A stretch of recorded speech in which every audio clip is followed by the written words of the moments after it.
এক বছরের আগের হাফসা আর আজকের হাফসা এক নয়। প্রথমেই যেটা বলবো, আমরা অনেকগুলো পরীক্ষার মাধ্যমে সিলেক্টেড হয়ে তারপরে এই কোর্সটা করতে আসি। We have to compete with many others. যে যারা সিলেক্টেড হয়েছি তারাই আমরা এই কোর্সটা করতে এসেছি। অবশ্যই যারা যোগ্য তারাই সিলেক্টেড হয়েছি। আর আন্তর্জাতিক প্রেক্ষাপটে যদি চিন্তা করি, এখানে আমরা প্রায় ২৪টা দেশের বিভিন্ন ফোর্সের লোকজন একসাথে আমরা এখানে ট্রেনিংটা করেছি।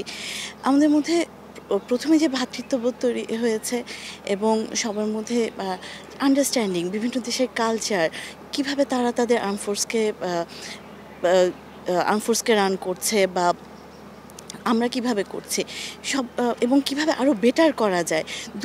মানে একটা কালচারাল এক্সচেঞ্জ এবং প্রফেশনাল টেকনিক্যাল যে এক্সচেঞ্জ হয়েছে, এটা আসলে ভাষায় প্রকাশ করার মতো না। এটা আমাদেরকে অনেক এনরিচ করেছে।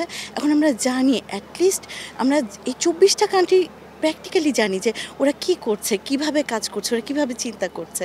এটা আমাদের আন্তর্জাতিক প্রেক্ষাপটে আমাদের দেশকে অনেক এগিয়ে নিয়ে যাবে বলে আমি আশা করি। অবশ্যই, সেটা তো অবশ্যই।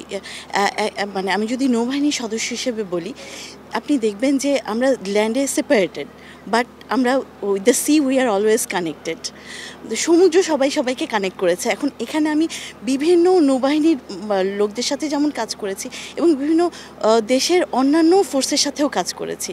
সো আমাদের এই যে আমাদের যে ব্রাদারহুড তৈরি হয়েছে, আমাদের মধ্যে যে ভ্রাতৃত্ব, আমরা যখন কোনো বিপদে পড়বো, অবশ্যই সবার আগে আমাদের সেই ভাই আমাদের হাত বাড়িয়ে দিবে। অবশ্যই সেটা আমাদের বিপদে অবশ্যই এটা আমাদের অনেক হেল্প করবে আশা করছি। একটা কোর্সের মাধ্যমে অনেক কিছুই পাই। অবশ্যই আমরা একটা কোর্সের মাধ্যমে আমাদের কয়েকটি দেশের মধ্যে ভ্রাতৃত্ব হয়েছে, ফোর্সের মধ্যে ভ্রাতৃত্ব হয়েছে।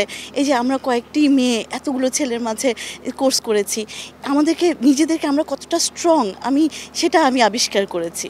অনেক কনফিডেন্সটা বাড়ে। হ্যাঁ, অবশ্যই। এক বছরের আগের হাফসা আর আজকের হাফসা এক নয়।